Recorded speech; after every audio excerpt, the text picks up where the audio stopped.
What's up, people? This is King Abner. Here's my movie review of the Wolverine. Now, before I went to go see this movie, I was reading and hearing a lot of mixed reviews about it.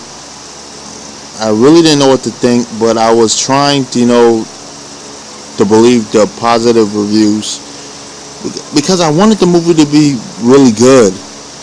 I'm a fan of Wolverine in the comic book films, and the comics. Honestly, it's not a movie you have to go see in theaters. It wasn't really that great. It wasn't horrible, but it wasn't that great.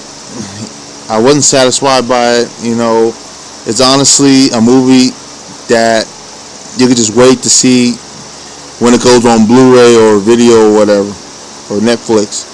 You're not really missing anything if you go see it, My general thoughts on the past X-Men movies, all the other movies were actually good, better than this. I don't know where they went wrong.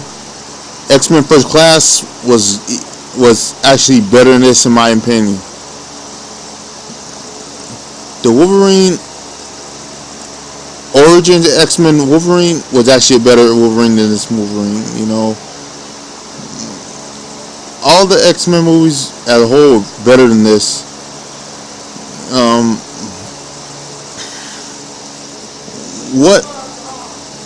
Some of the X-Men movies weren't as executed properly, but they were still better than this. I don't know where they just went wrong.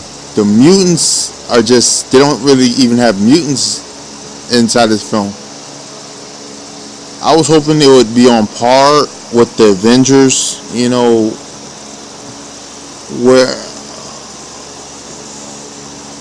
where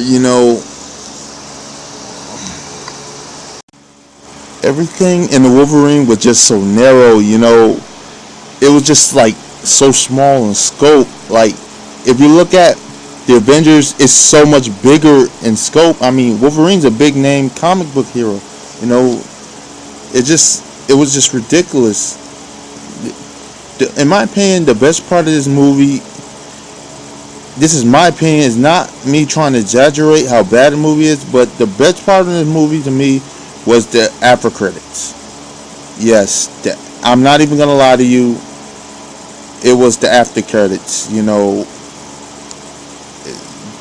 It's something after the credits when the movie ends. I say it's the best part because literally it was the only part of the movie that I was actually excited for. When I saw Xavier and Magneto, I was excited, it was like a big surprise. Like, it was like, when you had that oh shit moment. I didn't have that during the entire Wolverine movie. It was some interesting parts, but what this movie seemed like to me, well, it felt more like a segue, to the next X-Men trilogy. Just like this little tiny short film to just throw someone into the next film. It's practically, if you look at it, a sequel to X-Men Last Stand, but they just didn't execute it right, It seems like it ends to a means, even though it's a 2-hour Wolverine movie, it's like they just use this movie as vicariously to make the next X-Men movie. This film really didn't seem necessary. They didn't even need to waste the energy or the time. It doesn't even feel like it's necessary to make this film. One of the biggest problems I had, I'll just admit, it didn't really seem to have much of a purpose. Yes, Wolverine is suffering from the curse of immortality. Well, he's not immortal, but he's not, to get it straight, he's not really immortal. He can die. He just can't die by regular means. He can die. It's just not that easy to kill him. He's not immortal. The movie threw that word a little too much. But for the sake of using that word, I guess we could use it. He suffered from his immortality. He watching everyone around him die for, for whatever reason, or old age. He outlives everybody. And he suffered from that. It's a curse. But basically, some Japanese guys he saves during the World War II era. Later on, he finds them. Let's say he sends somebody to find them, bring them back. And because he was like the cure Logan of his curse. But so that just brings about the whole types of adventure, where everything starts. Now, some of my problems with the movie is that, well, obviously they brought back Gene.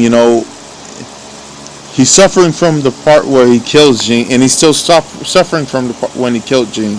Post-traumatic. He's still suffering from post-traumatic stress syndrome. The film becomes a running joke after that for some reason. I mean, he has these weird dreams and fantasies about Gene or something.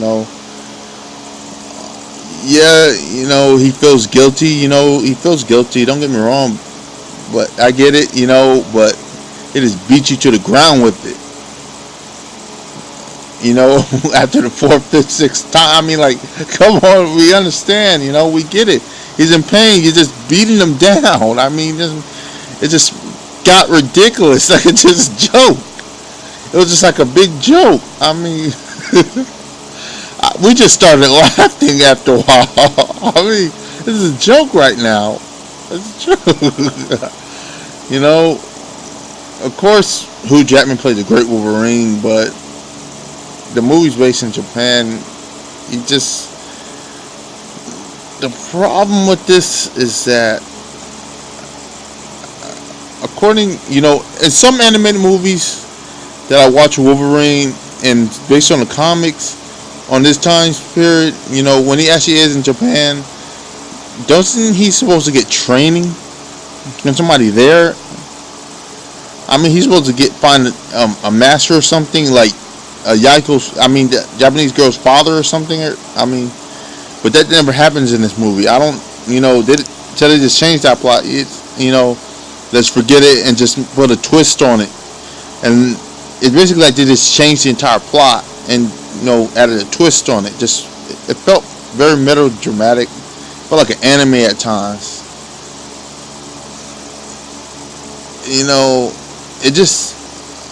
Everything was so melodramatic.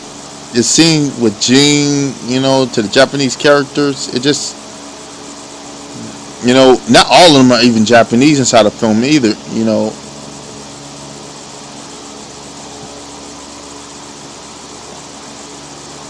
It just awkward actors. They had weird casting. I don't know who was in charge. It was just weird. I don't know. It wasn't as action driven as you think either. I don't know. Sure, the action sequences were okay, but it had its high points. But it wasn't anything special. It wasn't. I mean, even in the final scene, it was kind of predictable. The final scene was it wasn't like mutant heavy anyway, 2-3 mutants, I mean, including Wolverine, only 2-3 mutants including Wolverine. I think the Asian chick is a mutant. I think the Asian chick's a mutant, she's not a mutant with really like special powers either, which is weird. I mean, I'm not sure what she can do, but not really anything you see, Silver Samurai,